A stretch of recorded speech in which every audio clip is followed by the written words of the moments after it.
You're listening to You First, the Disability Rights Florida podcast. In this episode, we talk with Michelle Bishop, Monica Wiley, and Jack Rosen from the National Disability Rights Network about disability voting rights, trends, and how disabled voters can access their vote in the 2024 election.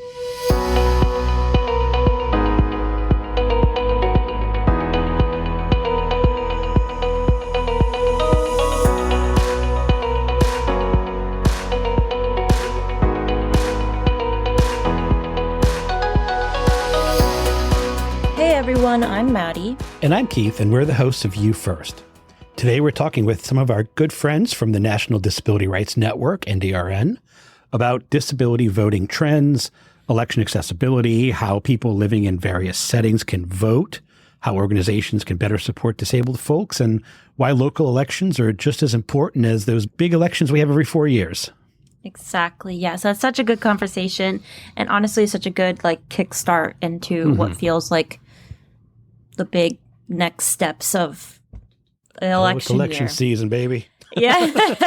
Now that it's finally hit September, we're really in the thick of it. And we're rolling.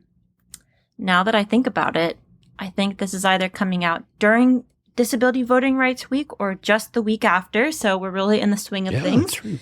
That's right. But before we get into the conversation with our friends from NDRN, Keith and I wanted to flag a couple new resources that Disability Rights Florida has for you just in preparation for the upcoming elections. So first, we have 2 brand new fact sheets about how to do supervised facility voting in Florida. So if you live in an assisted living facility or a nursing home, there's a special process to vote called supervised facility voting at the place where you live. So we have a fact sheet about that. We also have a fact sheet about submitting basically a voting access or a voting discrimination complaint, which is called a HAVA complaint. HAVA stands for Help America Vote Act.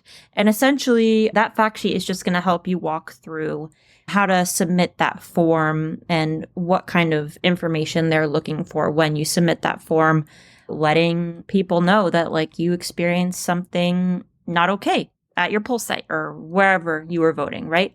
So those are our 2 fact sheets. We also have 2 sets of videos for the in-person voting machines at the various poll sites if you were to go in person to vote. So we have explainer videos teaching you and the poll workers and whoever might engage with that equipment, how it works, how to use it. If you use various different assistive technology, say audio or tactile, almost like a gaming pad, and then like a sip and puff machine, etc. teaches you how to use those machines. And then we have brand new videos about doing accessible vote by mail, which is now an option in Florida as of late. So how you cast your ballot and vote by mail if you have a print-related disability, whether you're blind, have low dexterity, whatever it might be, or however that accessible vote by mail ballot could benefit you. So those are those videos we have. We also have a brand new brochure that talks about these different things. It talks about your rights, talks about what you need to go vote, how to vote in person, by mail, all of this different stuff. So that's a more condensed resource of everything we have on our website. And last but not least, we have a disability voting rights hotline. So if you experience any issues voting or registering to vote due to a disability and you live in Florida, you can contact our disability voting rights hotline at 877-352-7337. And someone will be able to help you navigate that or mitigate any issues you have. All of these resources are on our website at disabilityrightsflorida.org/voting. And we really hope these resources can be helpful to you this election year and encourage you and support you in making your voice heard when you go to vote this year. So yeah, without further ado, let's get into the interview. Hey, everyone. Thanks so much for being on the You First podcast today. If you could all introduce yourselves, start with your name, pronouns, job title, a brief visual description, and maybe how you got into this work. Thanks so much for having us on. Hi, y'all.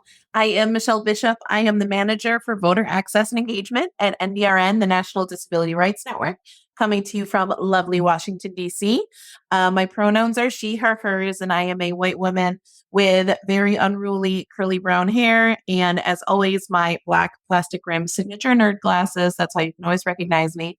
I actually got into this work because I have for my whole life been super duper nerdy about voting.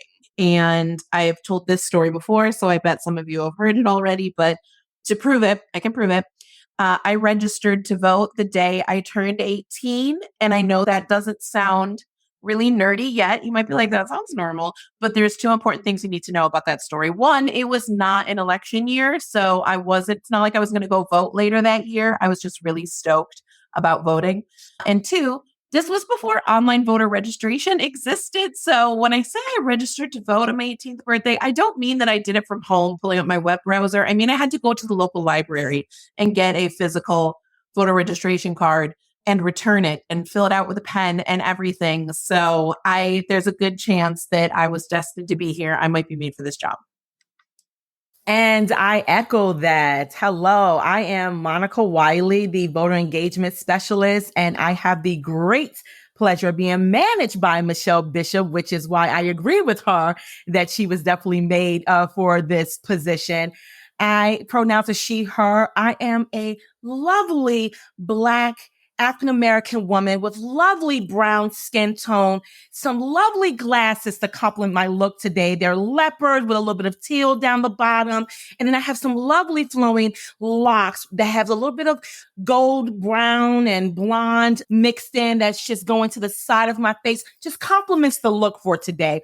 I normally have on some lovely nails with some bedazzle. That will happen in a day or so. I had to get my nails redone. So the old set had to come off, but you will see a new set probably if I ever happen to be on this podcast again. And I wish I could say that my story was as great as Michelle in terms of why I fell into this work, but mine, unfortunately, was due to some barriers to voting. As a person with a physical disability, I encountered that when I first was able to vote, and it was just very hard, and it was very full of intensity, not because I was scared to vote, but because of the lack of having the support and proper access to vote.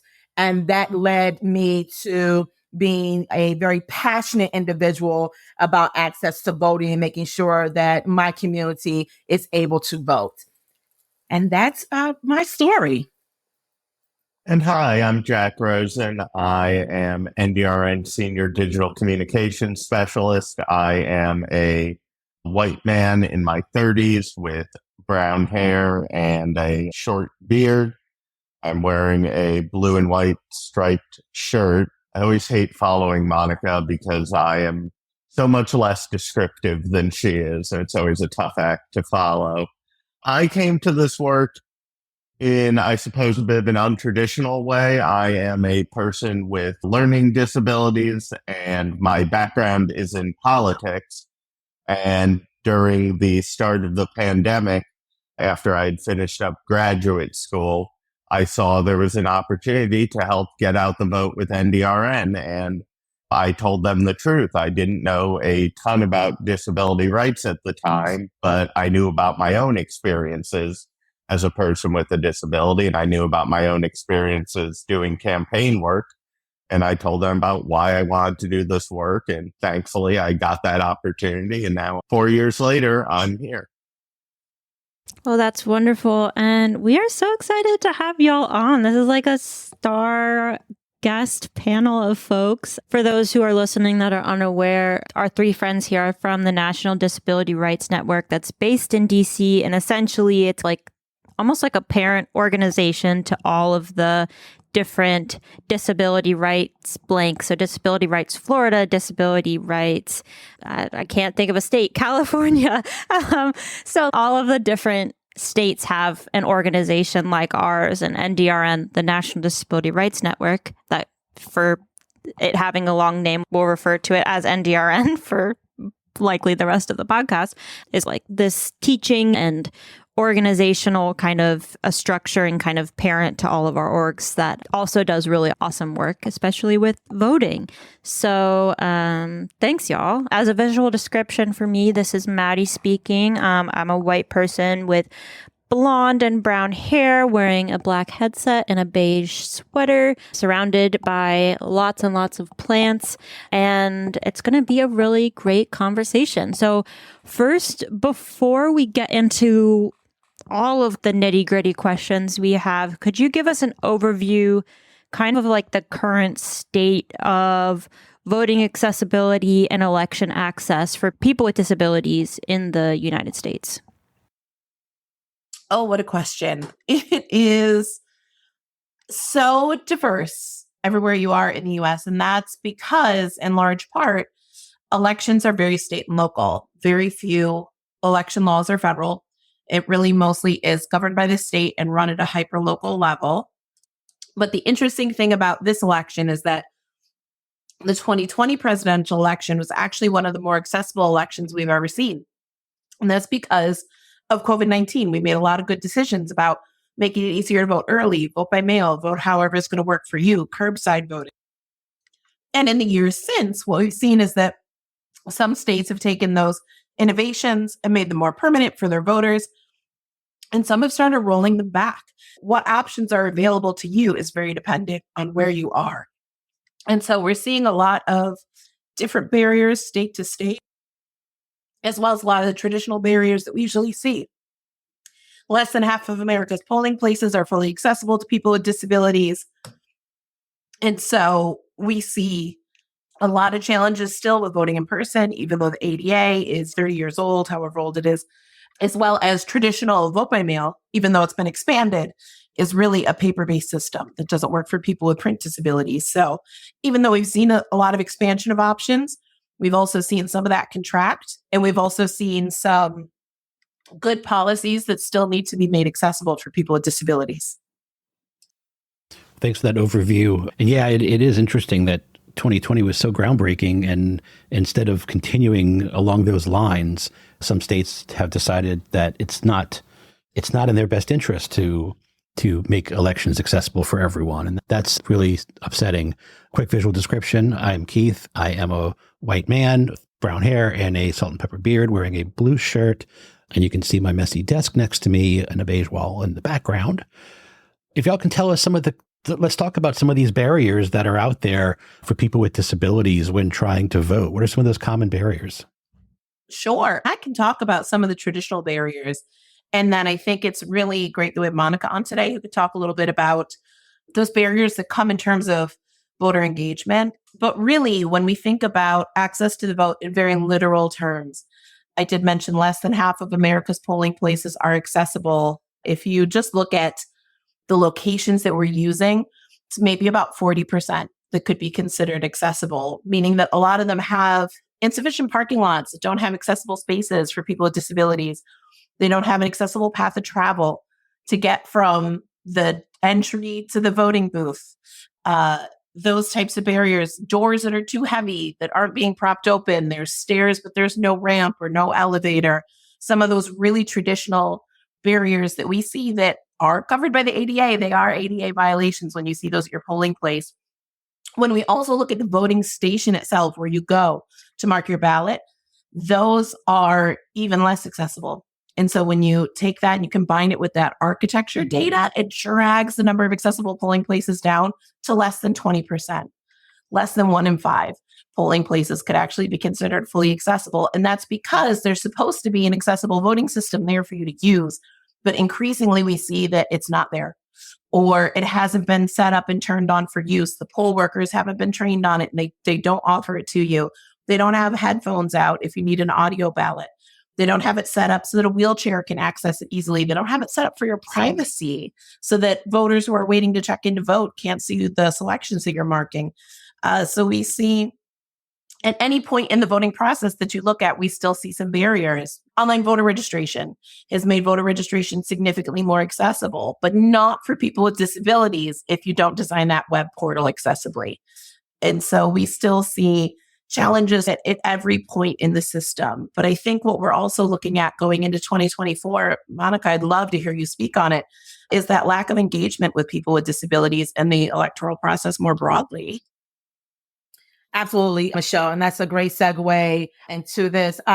From me being on the grounds and being connected to some of the civil rights organizations and social justice organizations where we have the intersectionality of individuals with disabilities that may even be connected and a part of these organizations, what we're not seeing is the lack of a voter engagement type of program for people with disabilities. So either they don't have one or their program that they do have, it's almost non-existent. It's just on paper saying, hi, we somewhat recognize that we have individuals with disabilities in the Black and Brown community, but that's it. No terms of what does that look like? How are we interacting with individuals with disabilities and being an ally for us and making sure that they know their rights as a voter or even a first-time voter, especially when it comes to if you have a change of address and depending on the state that you live in, that could potentially purge you. So a voter with a disability, especially with it impacting mostly Black and Brown individuals with disabilities, we're seeing that problem. My job is to make sure that these civil rights and social justice organizations recognize that we exist and that we have these additional challenges and barriers. Alongside Main Street, there's additional challenges and barriers, but we're also a part of your community. So how can we work together and be a stronger allyship to us because we exist here? So how can we make sure that we are connected in that way? And then I also wanted to just echo a little bit more what Michelle was talking about in terms of accessibility, because I come to it too from the perspective of making sure that curbside voting is one of the avenues. I am a strong proponent about it. And Michelle is smiling because I was one of the architects that was responsible for that in Virginia. And we're trying to get that done here in the state of Maryland. And while I know everybody doesn't drive, it is a good resource. It's a good apparatus for those that are disabled, including pregnant women who develop temporary disabilities. Let's not forget them as well. They may be temporary part of our community, but they're part of our community and they exist and they should be able to vote, pull up to the curbside voting, to their voting location and cast their ballot without having any type of undue harm and stress on their body. So I am a strong proponent of curbside voting. I think it would be a great apparatus for our community in so many levels and ways. But in terms of the engagement piece, yes, that is what we are building here at NDRN.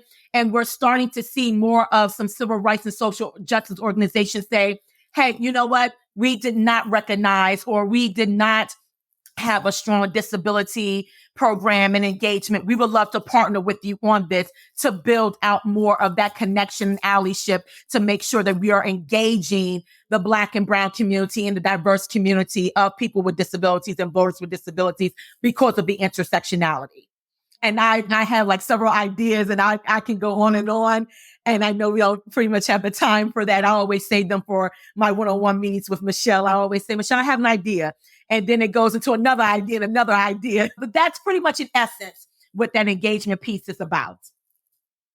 Yeah, that's phenomenal and so exciting to hear about that y'all are doing this work in partnership with these other orgs that have traditionally met various other communities, marginalized communities, to address their needs, but considering the intersection of disability and, say, race or gender, et cetera, what you just highlighted is really important. I also want to highlight what you mentioned about pregnant folks and what you mentioned as far as like a temporary disability. Say if someone who has an injury or breaks their leg and they can't stand or have to use crutches and get in and out of a polling place. So like accessibility is more like it benefits everybody. And we're a broken record to say that because we all know that. But, you know, when you break your leg and need to have accessibility features or who knows, a whole host of like short-term to semi-long-term injuries, medical complications, whatever it might be, are going to benefit from these different things that y'all just laid out. I did want to ask a question and clarifying something that Michelle brought up regarding some of that accessibility, the lack of accessibility at different poll places. Could you speak a little, and this could be a question for anybody, but could you speak a little bit to the issue with churches and places of worship being a huge part of our polling sites in the United States, yet under the ADA, there's religious exemption for those places to be accessible? So that's a really important point to bring up, because there are a few types of polling places that are very common because they exist in almost every community, if not every, and they're willing to serve as polling places, which is also important. Locations have to voluntarily serve as a polling place. One of the very common ones is churches. And you're right, churches are typically one of the only things that are exempted from the ADA, based on that separation of church and state. But when a church is serving as a polling place, it is required to meet the ADA regulations as a polling place during that voting. So you can use all kinds of workarounds, right? You can put down portable ramps. You can prop open doors that are too heavy. You can put temporary handles on doorknobs that can't be operated with a closed fist. You can tape down cords. There's a lot that you can do. It's amazing what you can accomplish with duct tape and orange traffic cones, if I'm being honest, at a polling place. You can really MacGyver the situation, and orange traffic cones and temporary signage enough can make accessible parking spaces where they don't exist in your parking lot. So there's a lot that you can do to make it work for election day.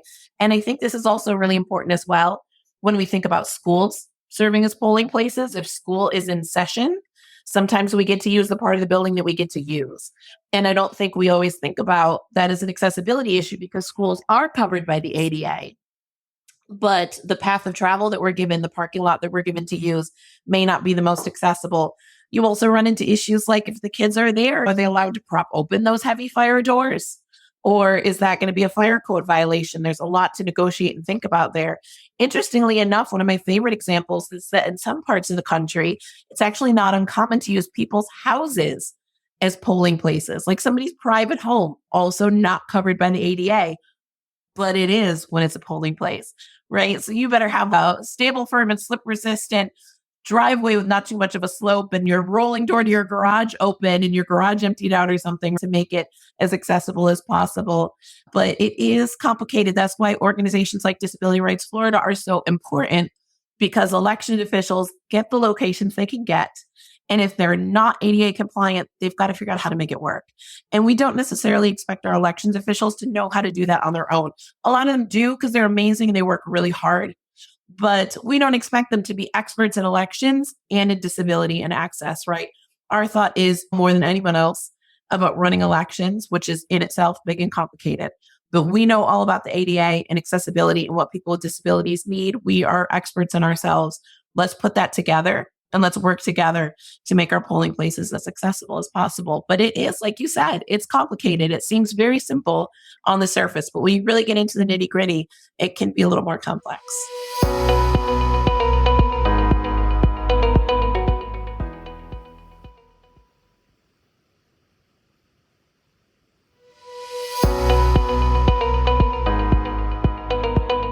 Yeah, thank you so much for illuminating that. I think some folks with disabilities get discouraged if their polling site is a place of worship, a church, etc. But if it's inaccessible, that's against the law. Like, you should know that. And there's Disability Rights Florida and other election protection groups that can assist you with that. So speaking of another kind of way of voting, is our folks that are in different facilities, living or residing in different facilities across the United States, whether that's a long-term care facility, a nursing home, assisted living facility, jails, hospitals, etc. Depending on what state you're in, they might have a different name for that, but that's the broader context of what we're talking about. So what are some of the ways that folks residing in these facilities can vote, and what opportunities or resources or info might be lacking in this area for this population of voters? That is such a great question. We've been thinking about this a lot. I mentioned 2020 earlier and how that election really put a spotlight on access. And I think it did the same for voting in long-term care facilities and residential facilities, specifically making it clear how tenuous their access to the vote is. A lot of people now, actually, I think this is a great idea when it's doable. Sometimes nursing homes and long-term care facilities are used as polling places, which I think is great because they tend to be a little more accessible than some of the other things around them. So it's probably a pretty decent polling place. And for everyone who lives in that facility, that's going to be their polling place because where they're assigned is based on their address. If you live at the polling place, that's going to be your polling place, which means they just have to get to the lobby or community room or whatever it is that's being used in their own facility where they live, and they're going to be able to vote, and it's going to be a lot easier. So I do love when I see that done. Otherwise, a lot of what we rely on is either the local elections officials or friends and family coming into those settings to make sure that the residents are able to vote.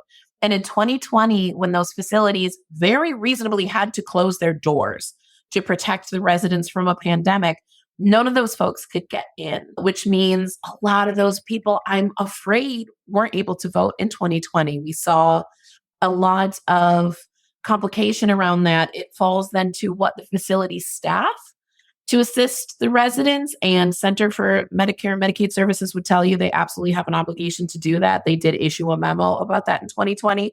But we're talking about people who on a regular basis aren't sitting around playing computer solitaire on the job, right? That is a busy gig. And especially in 2020, I can't imagine how overwhelmed they must have been.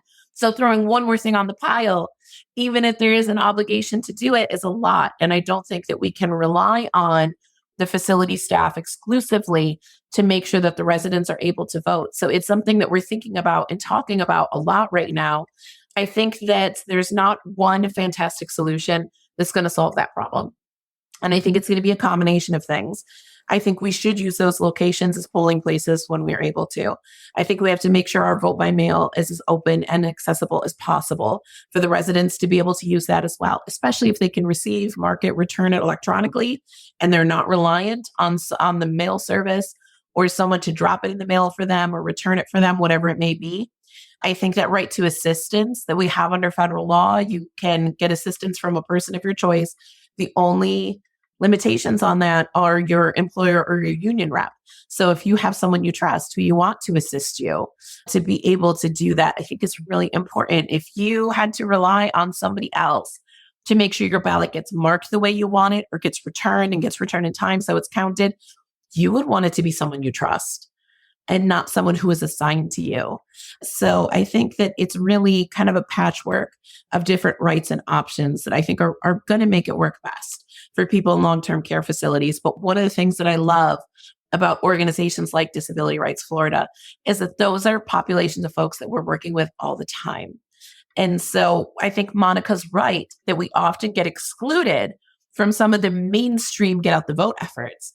People are not necessarily going into residential facilities, institutions, jails and prisons, nursing homes, long-term care facilities, and talking to the people there about the fact that they have the right to vote and making a plan to vote.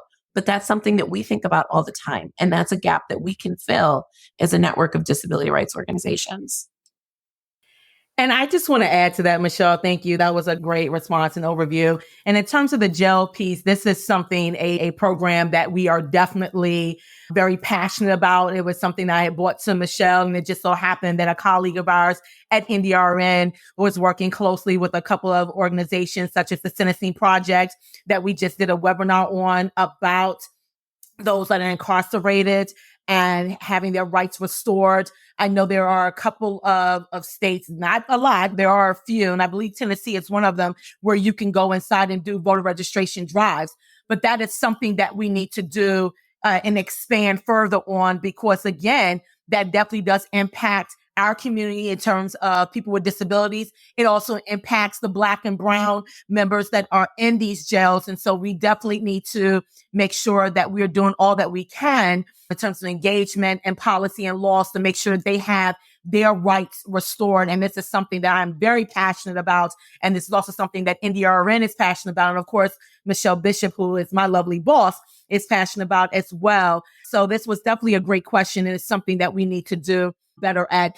I am not an expert in this area. And that is why we are definitely connected with individuals like Disability Rights DC, who has someone there that does a lot of work in this area, again, as well with the Sentencing Project, and then a couple of staff members we have on staff at NDRN. But thank you for the question, Maddie, about this in terms of long-term care facilities and jails and prisons. It's definitely critical that we make sure that they can have their rights restored and be a part of our voting block.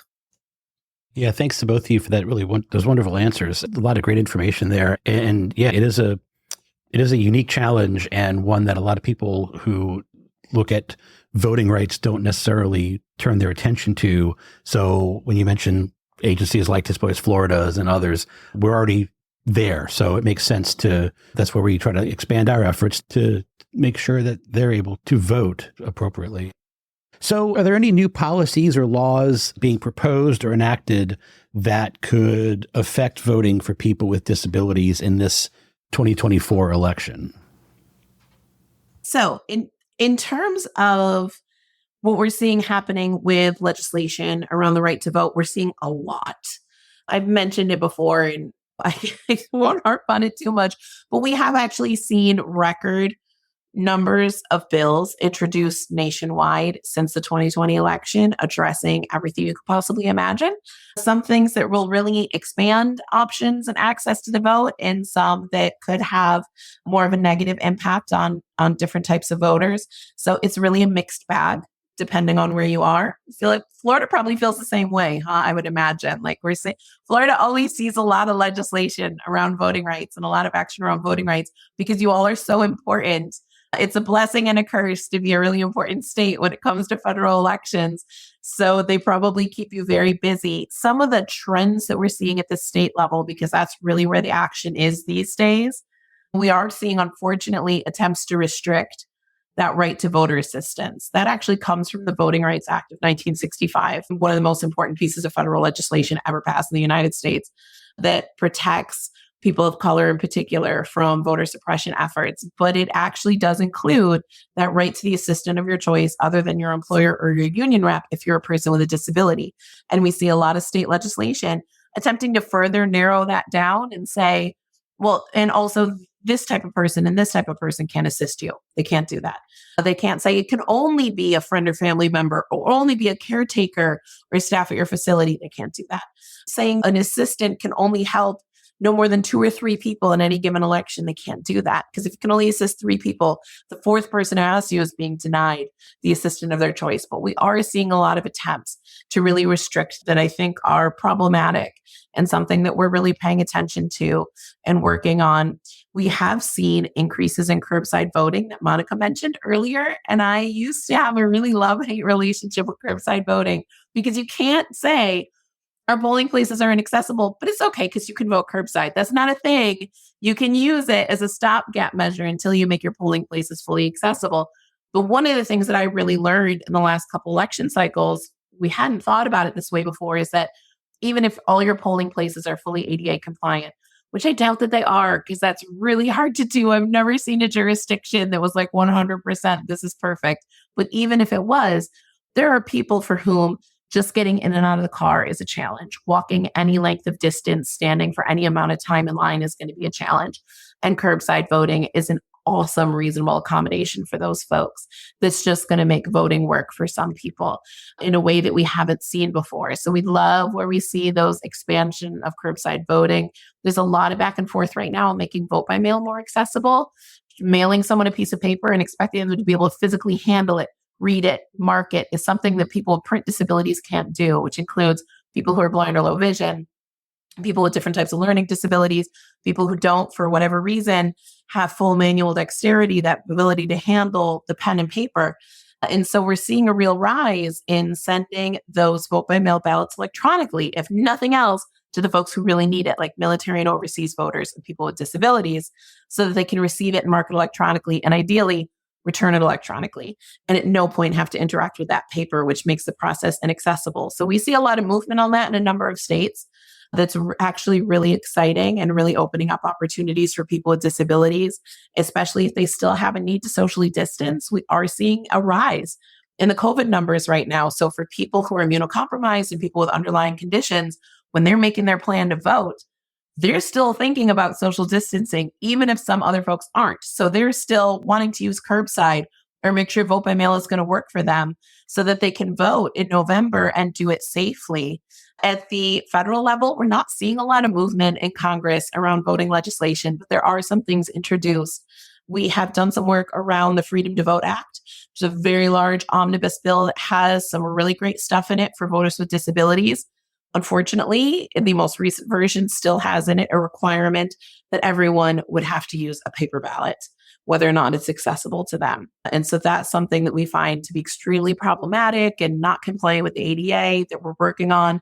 But we do also see every year since 2013 introduction of the John Lewis Voting Rights Act that would fully restore the Voting Rights Act and allow us to once again use federal preclearance so that jurisdictions that are known to use voter suppression tactics wouldn't be allowed to implement anything new without going through the Department of Justice first. So we can put a stop to bad practices before they happen, rather than letting them happen and then litigating to try to get rid of them. And voters are losing their vote all while that's going on, since that's a lengthy and costly process. So there are some things that we are excited about for the future as well. Thank you so much for explaining all of that. Yes, Florida is a lovely, is it referred to as a battleground state, essentially, or a swing state, where in recent years, yes, it's been one primarily, it's quote unquote red state, won primarily by Republicans, but it's still technically considered a swing state, as are a couple others, Pennsylvania, I think Wisconsin as well. So those are just some of the things that I think you were mentioning.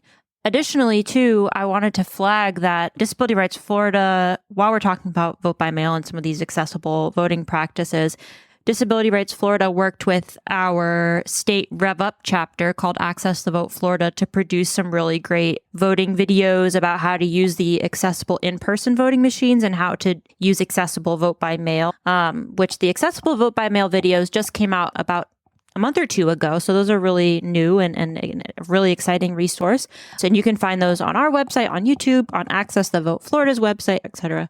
But if you don't know how to use your polling places, accessible equipment, or accessible vote by mail option in your county, that's a resource to you about how to use that. Another thing I'm shamelessly going to flag is that Disability Rights Florida has been working a lot. What y'all talked about are supervised, in Florida, it's called supervised facility voting. And it's, in addition to other facility voting, it's two separate things. Supervised facility voting is something that takes place in assisted living facilities or nursing homes, and is a special type of voting process where your supervisor of elections official will come to where you live and essentially host a mini poll site there. So that's an option for folks who are listening to know about or tell their loved ones about. That's an option if that's not already happening where they live. And lastly, we did a fact sheet about how to submit a HAVA complaint. So HAVA stands for the Help America Vote Act. And it can sometimes be confusing by process or whatever to navigate some of these complaint processes. But if your poll site's inaccessible, or you experience discrimination, or you think something funky happened when you tried to go and vote, you can submit a HAVA complaint and they'll investigate it. And this is really important. Speaking on behalf of, I don't do our elections work here at DRF. Y'all can probably illuminate this further, but speaking from the conversations that I've had, the more you show that these poll site inaccessibility issues are happening, or that disability related voter discrimination is happening, it kind of forces the powers that be to take action, because unless we're naming these things or submitting complaints about these things, it's not that it excuses it, but sometimes they may not know the fullest extent to what things are happening. So I didn't know if I wanted to pause and see if y'all had anything you wanted to add to that? If not, I can move on. I think that's so important. I do always stress for all voters, but especially voters with disabilities, first and foremost, make your plan to vote in advance. Think about what method you're going to use. Am I going to vote in person? Am I going to do it during early voting? Am I mailing it in? Am I putting it in a Dropbox? What am I doing? And how to make sure that works for you and that's accessible for you, especially if you're going to need to line up things like transportation or someone who's going to assist you or any of those things, because that can take a little extra time to put into place. We love making a plan to vote. And especially researching your ballot in advance to make sure you know. I have to research my ballot in advance. I do this for a living. And I have to sit down and read plain language explanations of all those ballot measures and propositions that are on my ballot because holy, they're so confusing, right? So big fan of making a plan to vote. I make a plan to vote as well. So definitely worth doing. I think you also want to know who you're going to call. I hear Ghostbusters in my head every time I say that, but you want to know who you're going to call if things go wrong on election day, right? If you show up to your polling place and it was supposed to be accessible to you and it's not, or they won't let you bring in your service animal, or they won't let the person of your choice assist you, whatever it may be, the worst thing you could do is forfeit that vote. You should never, don't let anything stop you from voting. If you're eligible and you're on the rolls, you should cast your ballot. And so knowing who you're going to call to assist you if something happens, Disability Rights Florida, of course, I have to hype up as being a great option there to assist you. And then there's always other hotlines as well. We work with Election Protection. That's the 866 Our Vote hotline, OURVOTE. What I love about them, they have like multiple methods to contact them. So there's usually like a website chat and you can text, and there's multiple hotlines that provide different languages. In addition to English, they have Spanish, Arabic, and about 9 different Asian languages. But what I love about going to somebody like Disability Rights Florida is that we get the disability of it all and can provide much more comprehensive advice around disability stuff. If you are deaf or hard of hearing, National Association of the Deaf also runs a video chat hotline for speakers of ASL. So you want to have that stuff handy. Or like you said, how do I do a complaint? It's through HAVA or to the Department of Justice if it's something really serious. But one of the things we see a lot, because I work those hotlines on election day, and we'll get some calls around inaccessibility and disability stuff. And I'm always shocked. Okay, here's a really specific example. One time we get a call because there was a polling place that actually had an accessible entrance around the corner, but the poll workers didn't know that. So they hadn't opened it up and set up signage to direct you. They thought there was only this one entrance, and you had to park and then go up a grassy hillside to get to the entrance. Totally not ADA compliant. So a gentleman who uses a wheelchair shows up, and very well-meaning poll workers decide to lift him in his wheelchair and carry him up a grassy hillside. I love the dedication. Unfortunately, that's incredibly dangerous, and that man could have been very seriously injured and all that. There's also a lawsuit waiting to happen for those county elections officials.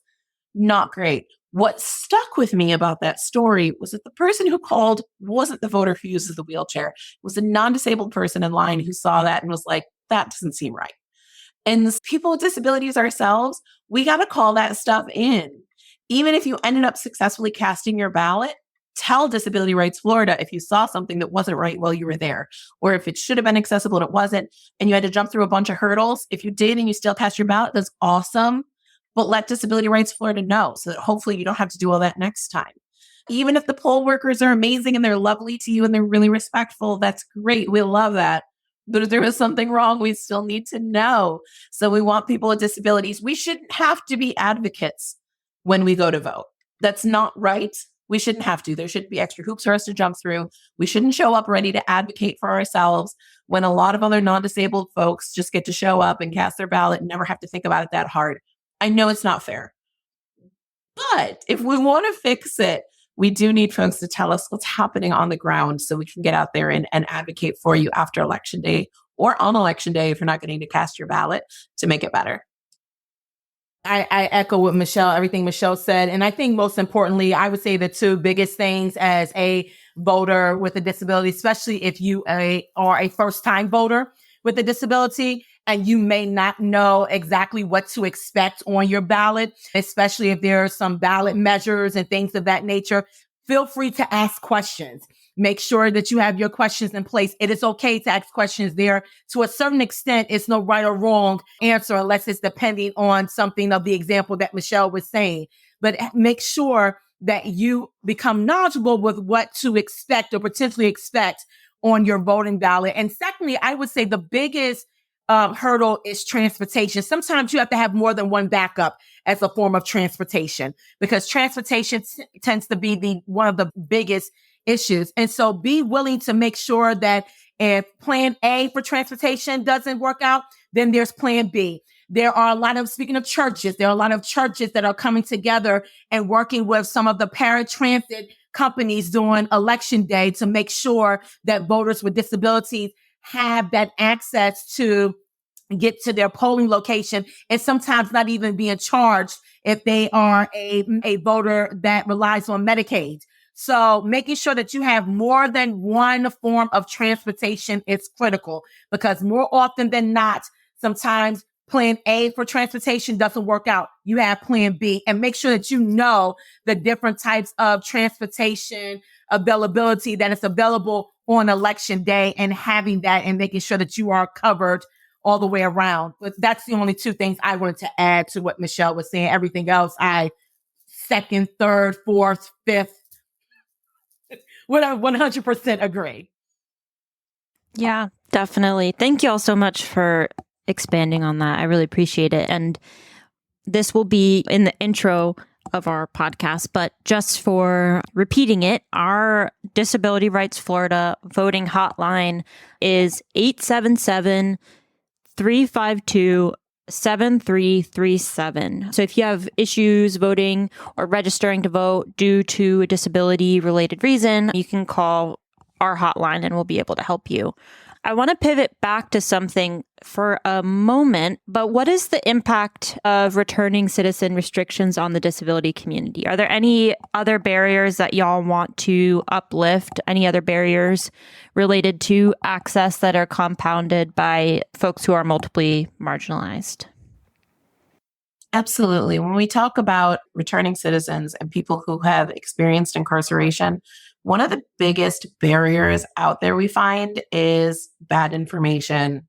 People who have been, first of all, if you haven't been convicted of a felony, you should have the right to vote in all states. And so there are people actually who are actively in jails and prisons who may have the right to vote. In some states, you actually can vote while incarcerated, but everywhere, if you're maybe just in jail awaiting trial and have not been convicted of a crime, you should be eligible to vote. And I think there's a lot of misunderstanding out there about that. But for returning citizens, we find there's a lot of misinformation. People who are told you'll never be able to vote again, when the truth is, most places you can get that right to vote back. It looks a little different when you're eligible and whether or not you need to re-register or apply or whatever it may be.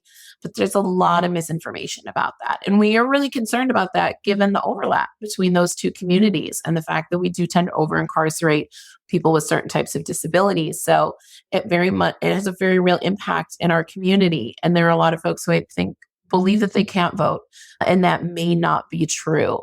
So one of the things we're working on really hard right now is just making sure that we get good information out there.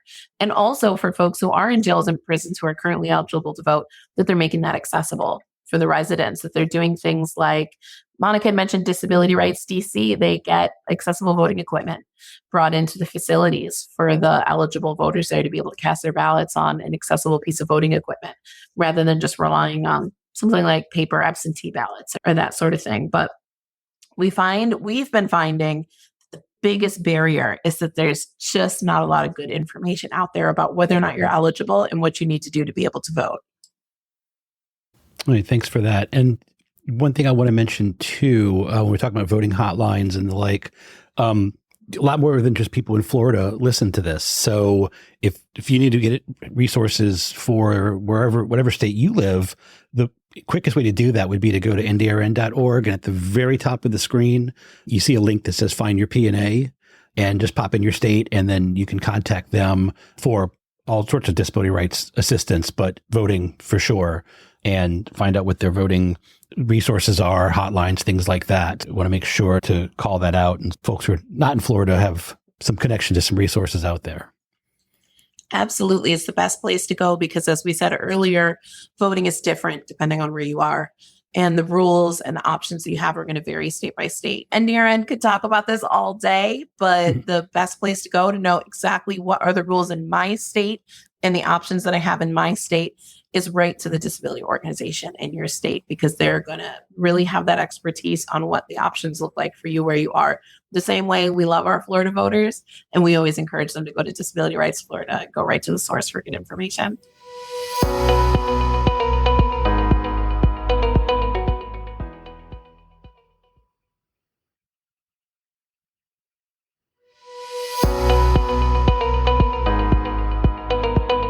Yeah, for sure. So what is the current state of the disability voter turnout gap? What is the power of the disability vote if we all showed up in 2024 and voted? The potential power of the disability vote is actually incredible. Rutgers University actually has some data on this, and they have estimated there's about 40 million eligible voters with disabilities in the United States. 40 million. That number is huge. We have never had a federal election that was determined by 40 million votes. I mean, a normal gap is maybe like 3 million votes, right? There's a big gap, maybe 7 million votes determined an outcome of an election, never 40 million. So if we're being honest, people with disabilities, if all of us who are eligible cast our ballots, could probably determine the winner of any election that we've had in the United States. We could absolutely be that powerful. I say it as potential power and how powerful we could be, because it doesn't matter unless we actually do that, right? Our folks need to show up and we need to vote. And we do still lag behind non-disabled people a little bit. And that number goes up and down.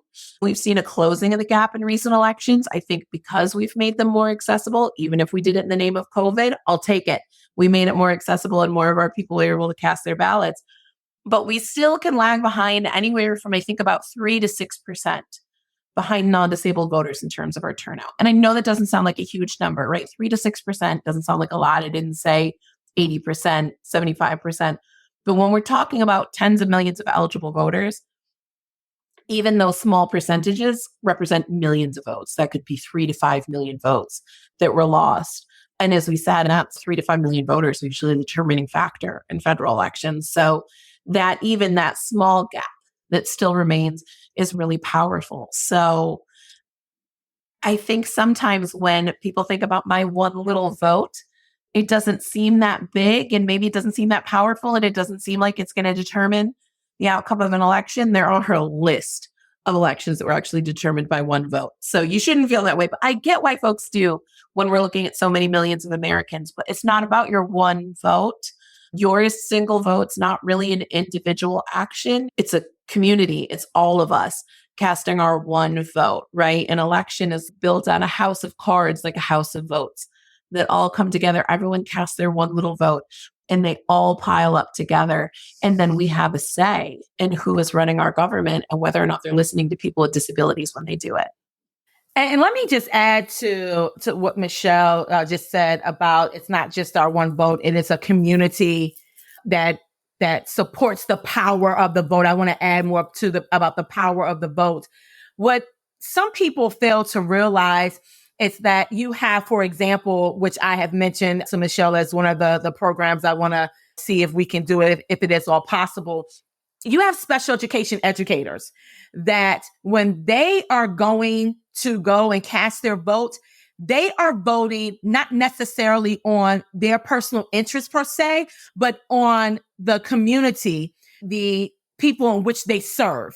And that adds to the power of our vote, because these special education educators that work with individuals with disabilities, students with disabilities, they want to make sure that they have people in government that is running the government that's going to support them and support the work that they do to educate students with disabilities. That adds to the power of the disability vote.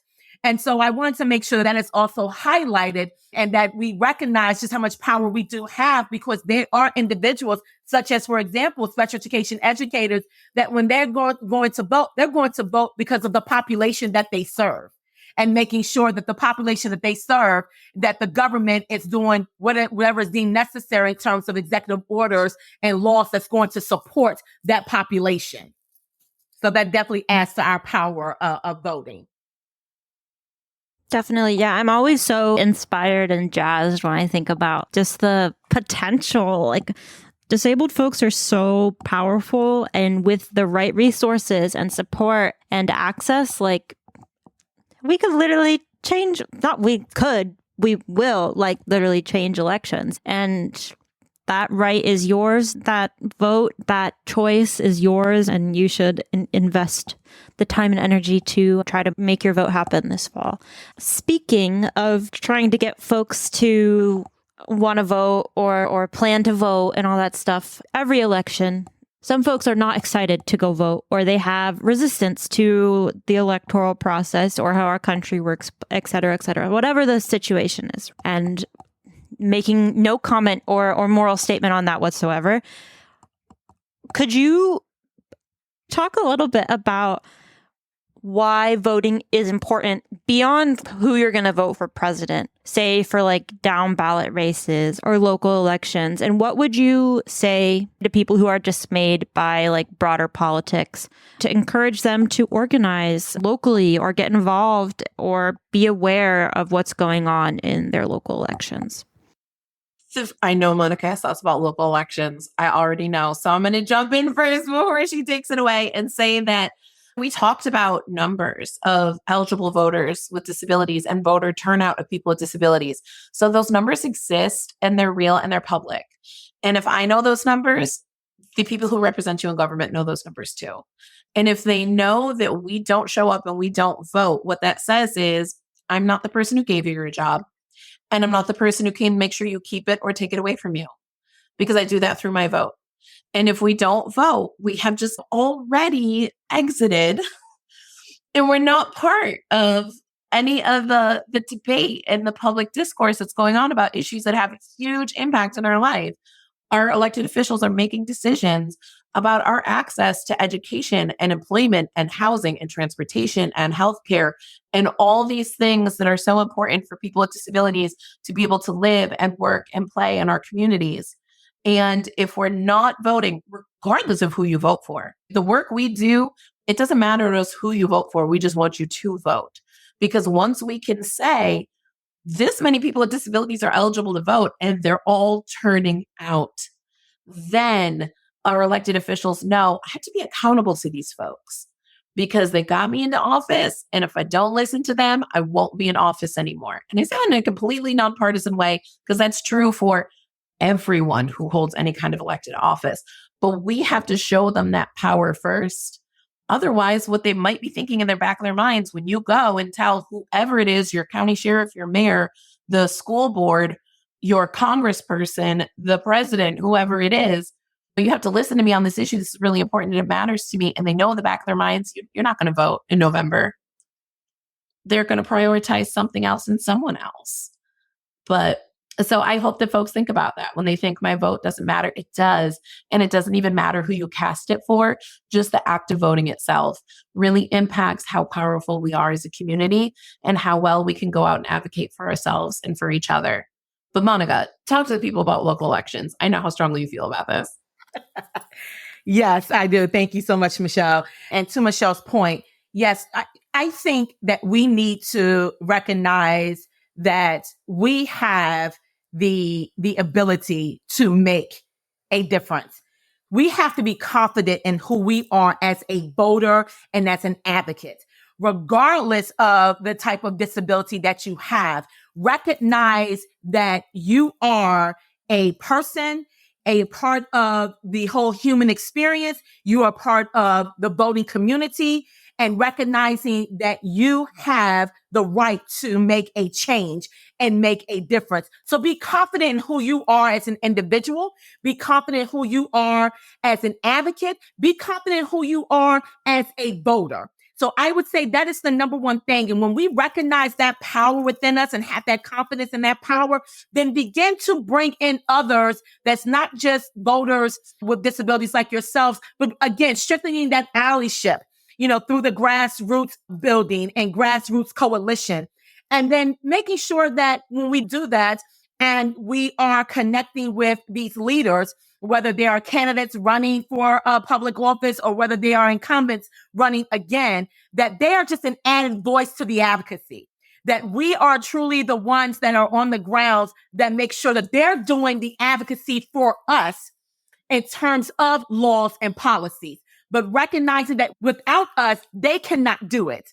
They cannot make that difference and that impact. And because it starts with us. So recognizing that, having that confidence and knowing that, and really saying, I have this power to make this difference. We are the ones that's really making the difference. They are the ones adding to it by speaking on the floors and being in that respective office and saying, I have a moral and civic responsibility to my constituents, to my voters with disabilities, to make sure that we are creating laws that is going to benefit them. So they are looking to see if we have the confidence enough and the power in recognizing our power to be able to utilize that and making sure that we are doing what we can on the local level, that it impacts us on the local level, because that's where the boots meet the ground. That is where everything starts locally. And so when you live in your community, then you have that moral and civic responsibility to make sure that you recognize that you can make meaningful impact, that you can make common sense, pragmatic solutions to make these changes. So be confident in who you are as an individual, as part of the human race, and as a voter, and build that grassroots coalition and connect with these leaders and let them know that we are asking you to advance our advocacy and making these changes. And I can go on, and Michelle knows this, so I'm going to stop right there. But that's what I would say in terms of this, in terms of local elections and recognizing the impact and the power that we have in making those changes. And they all matter in really surprising ways. We talk so much about the president, but a lot of locally elected folks have a lot of power around disability issues. Your school board has a lot to do with the opportunities that disabled kids are going to have at school. Your county sheriff typically has a lot of power to decide policing priorities and whether or not we're going to focus on programs that divert people with mental illness from being put into jail and instead getting the community supports that they need. So every election really matters. And I worry sometimes because our job is to go around and call out all the barriers that we see that can prevent people with disabilities from voting, because we have to call them out and name them if we're going to advocate for them to be changed. But sometimes I worry that voters are listening and thinking, man, it sounds really hard to vote. Guess I'm not going to do that. And so I want to pause and say to that for listeners that for a lot of you, it's not going to be as hard as it sounds. There are a lot of folks who go in and out in 15 minutes and get that ballot cast, and the poll workers are ready for them and they're awesome. And especially if you make that plan to vote in advance and you have your plan in place, like Monica said, your plan A, B, and C, then it's going to go smoothly for you on election day. But if it doesn't, if you look and you're like, look at all these barriers and hurdles and hoops of fire that I have to jump through to be able to cast my ballot, what you should take from that is not, I guess I'm not going to do this. What you should take from that is, wow, somebody spent a lot of time and money to try to stop me from voting. Absolutely. My vote must be more powerful than I could ever possibly imagine. So I'm not giving that up for me or for the rest of the disabled community. Yes. Because again, we have a moral and civic responsibility to make sure that we protect our votes and protect the votes of our community. Yeah, and one, I love y'all's like call to actions. I think they're really powerful. And one way that sometimes I've thought about it when people are like, local elections aren't that important, but I also don't want to vote for president or whatever. That president was in a local election however many years ago. There's a reason that person succeeded and ended up getting to the highest office in the country. If there were people, say, for example, you didn't like the president, not saying anything specific. Say, for example, you didn't like the president. If you were involved in that local election and you didn't like that person then either, maybe that wouldn't be the case that this person would have this platform and higher level of power now. So it's really important that this is where people's careers in politics start. And if you can have an impact on that That's really important. Anyways, that's all I wanted to add. So I'll pass it over to Keith for our next question. Yeah, I just wanted to say I wish I could just leave the podcast right now and go vote on something, because I'm like so inspired to just go vote on anything. Like, I don't know, maybe someone can just give me a choice or something later and I'll be like, I'm ready to vote. But yeah, seriously, like all these messages are really inspiring and crucial. And I'm glad that it's great to hear that passion about voting. I love the message of confidence and power, just how much your one vote really does matter. And as they say, all politics is local. It is true. It's a lot of the things that you guys are saying about local politics. We've had I think Greg Baratan on our hashtag #CryptoVote episode talked about local politics and how like the impact of some of these local officials on accessibility that we often overlook, as you guys just mentioned. So yeah, there's a lot of, you really should and again, we've said this, but make a plan, like research the ballot, vote on everything, because you don't know what you're missing. You don't know what your one vote may make a bigger difference than you realize. And when we're talking about a critical mass of people who just vote for the quote big elections and don't complete the whole ballot, we're disenfranchising ourselves. It's really important. Now, that being said, I'm going to turn things back to the national level, and let's see if we can talk a little bit about how disability has become somewhat politicized through, like we have the critiques on both Biden and Trump's health and mental health. There's been some talk about Tim Walz's son, who is neurodivergent. Can you all share a little bit about your thoughts on that politicization of disability? It's been disheartening, I would say, to see.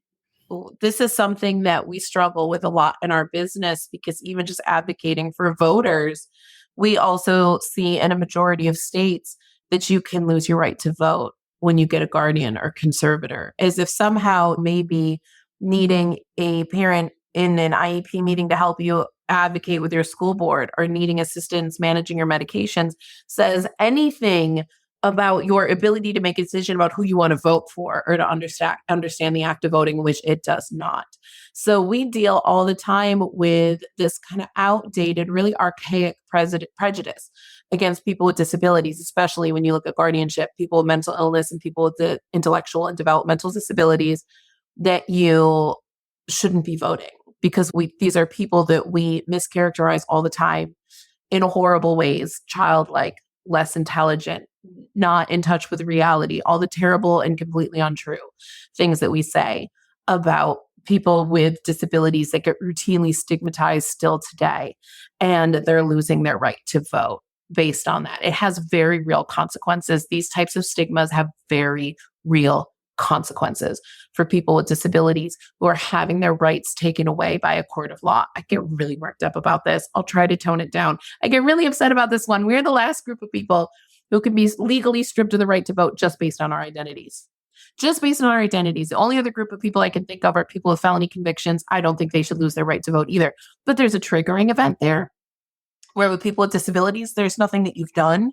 You just have a disability. So we just assume that you're not capable. It blows my mind, because I do know a bunch of people with developmental disabilities and mental illness who don't understand how our government works and don't make a good decision about who they want to vote for because they're not educated enough, right? That happens. The interesting thing is I know more non-disabled people who have that problem, and nobody's ever challenged their right to vote. So we see the consequences of this every single day. When it comes to some of the rhetoric we're seeing about the presidential election, NDRN issued a statement around a recent cover of The Economist magazine that put a walker with the seal of the President of the United States on it and said, "No way to run a country." The Economist should be ashamed, because what does use of a walker say about your skill set and your intelligence and your experience and your ability to run a government? It says nothing. It says nothing. The stigma against disability, the ageism that we're seeing in this election levied against almost all of the candidates, to me is horrifying. Having a disability says nothing about your ability to lead. And I think that we've lost sight of that in all the mudslinging that comes with a presidential election. Pop in here and try to answer this one as gracefully and as nonpartisanly as Michelle did.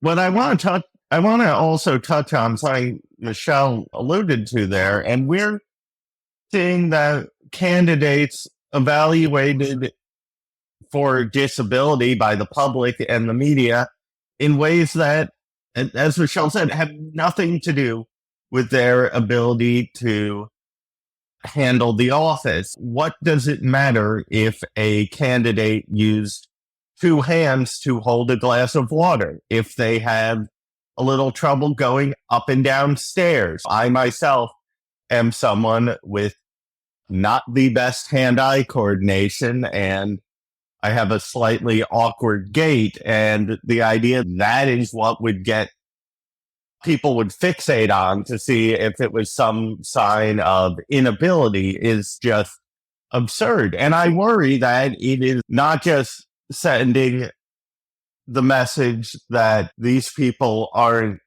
qualified because what if they have some sort of disability, but saying that message to young people today, people who might run for office who also have disabilities, that they have to worry that every word, every movement is going to be scrutinized to this impossible standard instead of asking more fundamental questions about their fitness for office. We're just gleaming on to what's superficial. And I do worry that we already know there are plenty of people with disabilities who don't run because of ableism. We know that candidates with disabilities are often hurt by others' perceptions of whether they are able to do the job. And a lot of this discourse is just reinforcing that. And okay, Jack is getting my creative juices flowing, because what I'm thinking about now is if I saw a candidate with a disability, what that would raise for me is, what extra stuff did you have to deal with to get here that your non-disabled peers don't? Like, how tough and strong and smart and resourceful are you as a leader that you had all those extra hoops you had to jump through and stigmas you had to overcome and all the stuff that people with disabilities we know we have to deal with on a daily basis, and you're still here. You're still here. That to me actually says something incredibly positive about your qualifications for office. This is Maddie. I was going to say something similar. For those listening, if you don't identify as disabled yourself, somebody in your life that has a disability, and I want you to think for 1 second about how organized and tactful and resourceful and like the amount of craftiness and grit that disabled people have is a skill that we have to embody because our lives are so inaccessible. But that is what makes us, like, society is lagging behind. Disabled people are like some of the best leaders out there.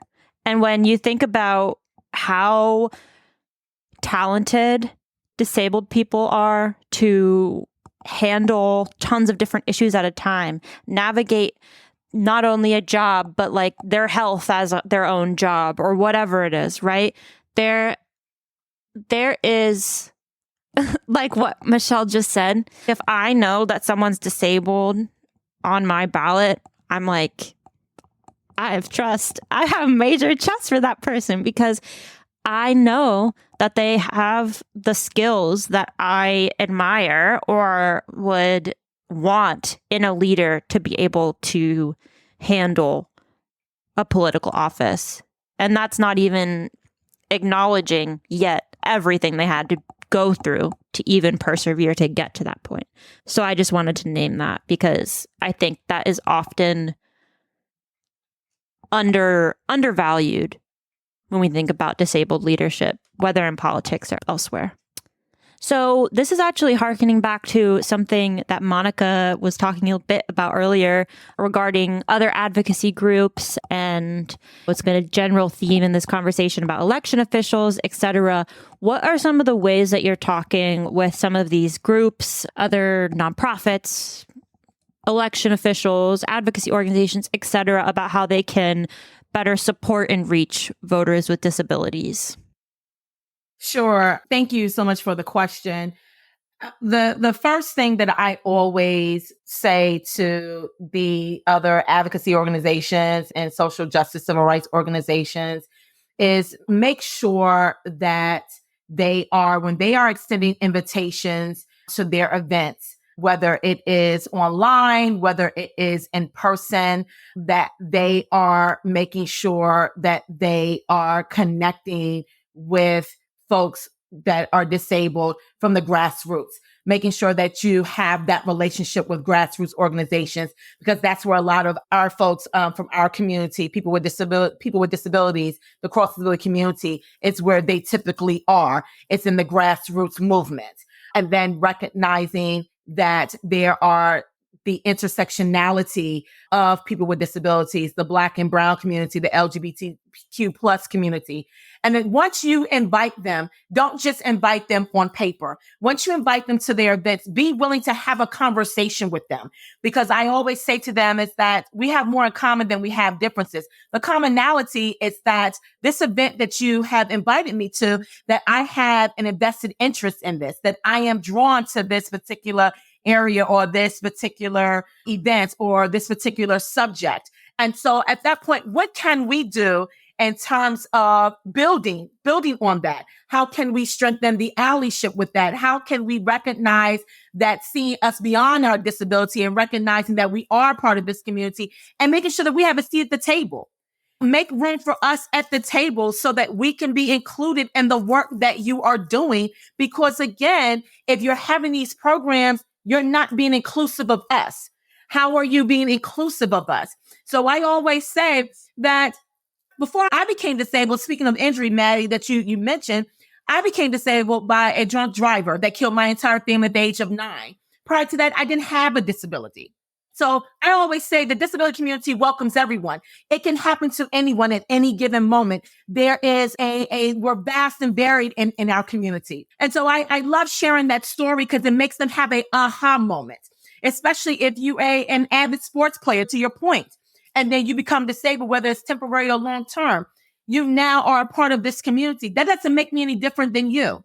So how are we bringing our voices collectively to do the great work that we're doing? You can't say that we're for everyone and that we're doing everything, in our civic roles to make sure that everyone's included if we're not recognizing that we have individuals with disabilities that are a part of this community. So I love making sure that I share my story first, because there's this automatic perception about, we feel sorry for Monica, or we feel sorry for people with disabilities. Don't put us in one category.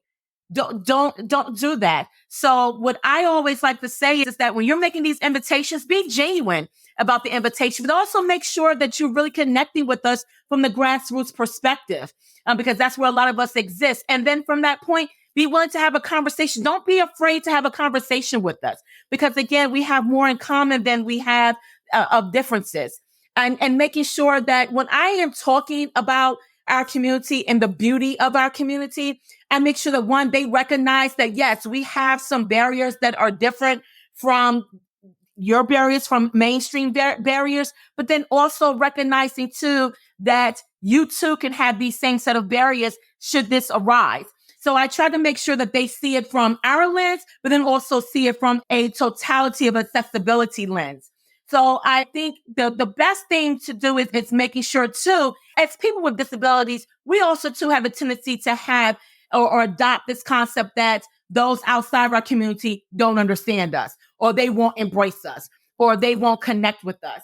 And that's not always the case either. And so I think it's more of a two-way street to a certain extent, but then also making sure that we hold these other civil rights and social justice organizations responsible. Make sure that they know that they can no longer continue to operate in this way without making sure that we are included and making sure that we too have a voice in the work that is being done. Yeah, thanks so much for that. Again, just passionate response. And the perspective that you put on things is, I think, immeasurable and incredibly helpful for listeners. So we'll start to wrap up. What sort of changes and improvements would you like to see in future elections to ensure better accessibility for voters with disabilities? I think actually what Monica was just talking about hit the nail on the head with that one. Mm. I get asked this question a lot about especially sometimes what's one change you want to see. And there's not one. There's a myriad of things that need to change, and they might be different depending on where you are or what your disability is. It's big and it's complex. So it's hard to say, here's a couple recommendations that are going to make this work so much better for people with disabilities. What I tend to say a lot, especially when talking to elections officials, is if you remember one thing I said, it's to be inclusive of people with disabilities.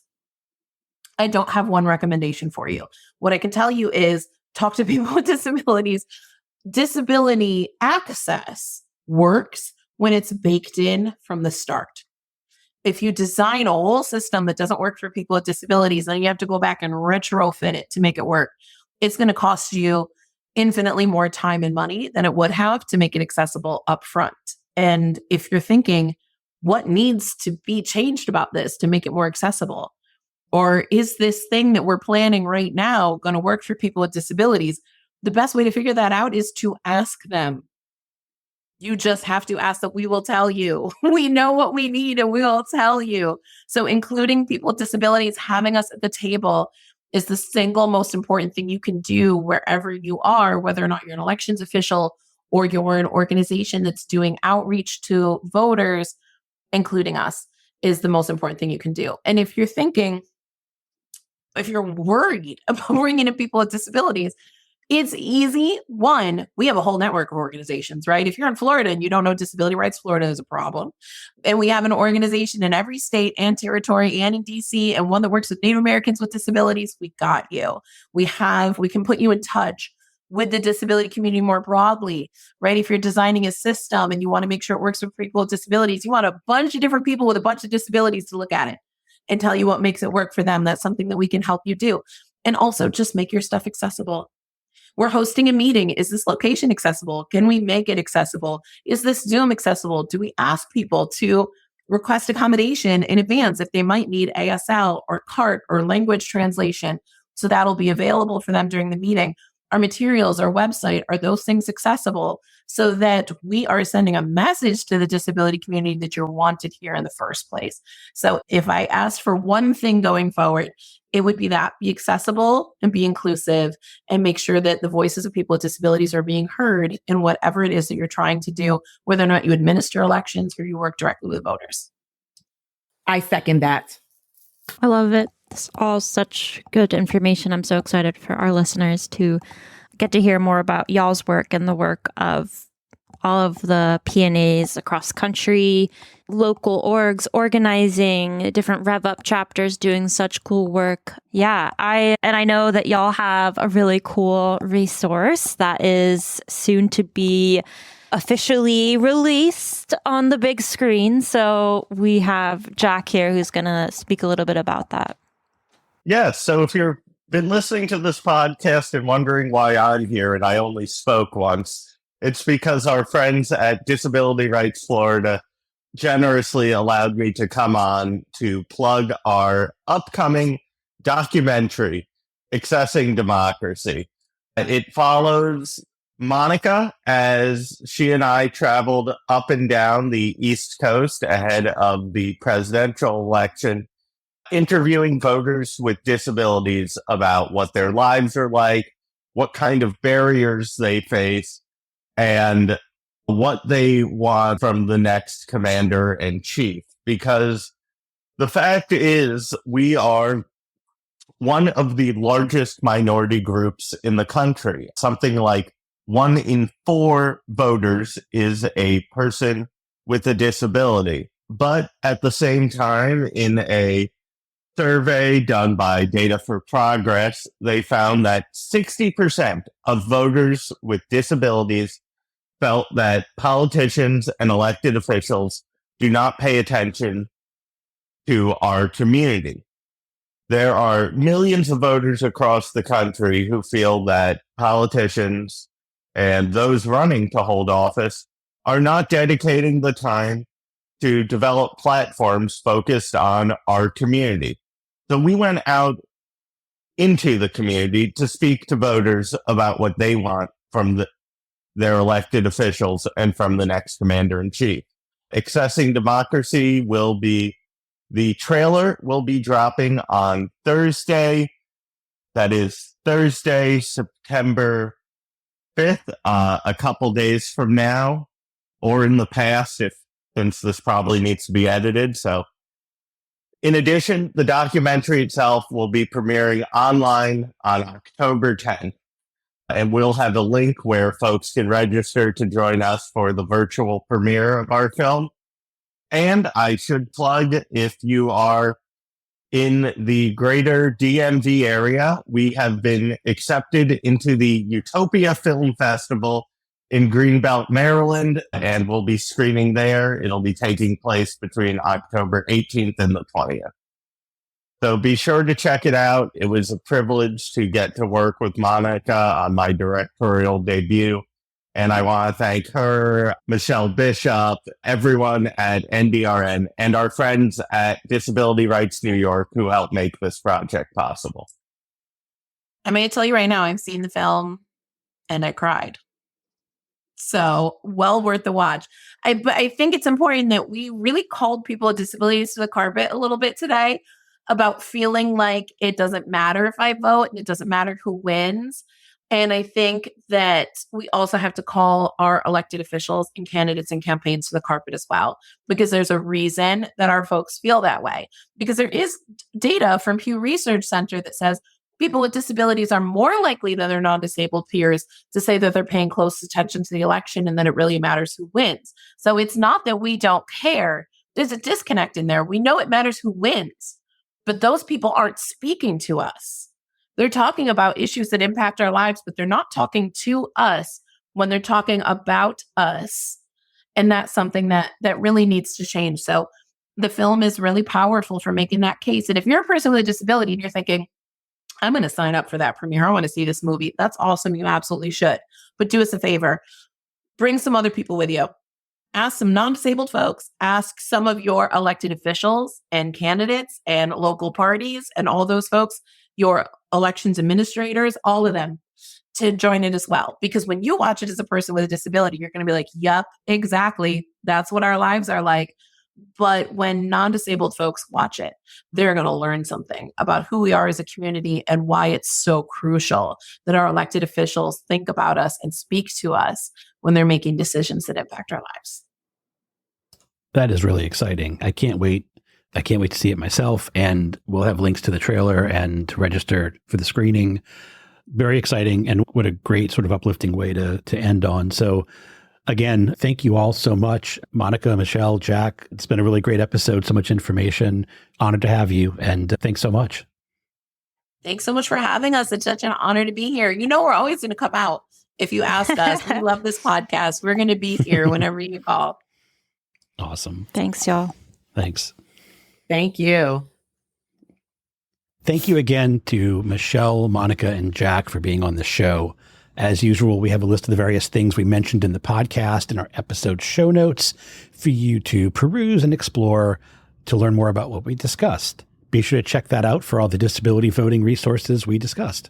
Yep, and be sure to like, comment, subscribe, etc. Any engagement you can have wherever you're listening does help us a whole lot in getting our podcast in front of new listeners and people who could really benefit from this information. And we're on all those major podcast platforms, including a version on YouTube. And we also have the recording and transcripts available, obviously for free, on our website. Yep. And as always, if you have any questions or comments about the show, please email us at podcast@disabilityrightsflorida.org. We'll be taking a short break, but we'll be back soon.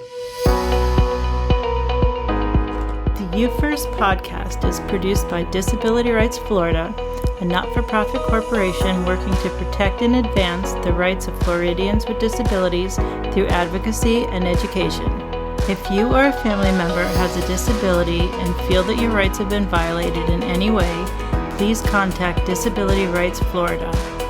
You can learn more about the services we provide, explore a vast array of resources on a variety of disability-related topics, and complete an online intake on our website at disabilityrightsflorida.org. You can also call us at 1-800-342-0823. Thank you for listening to You First, the Disability Rights Florida podcast.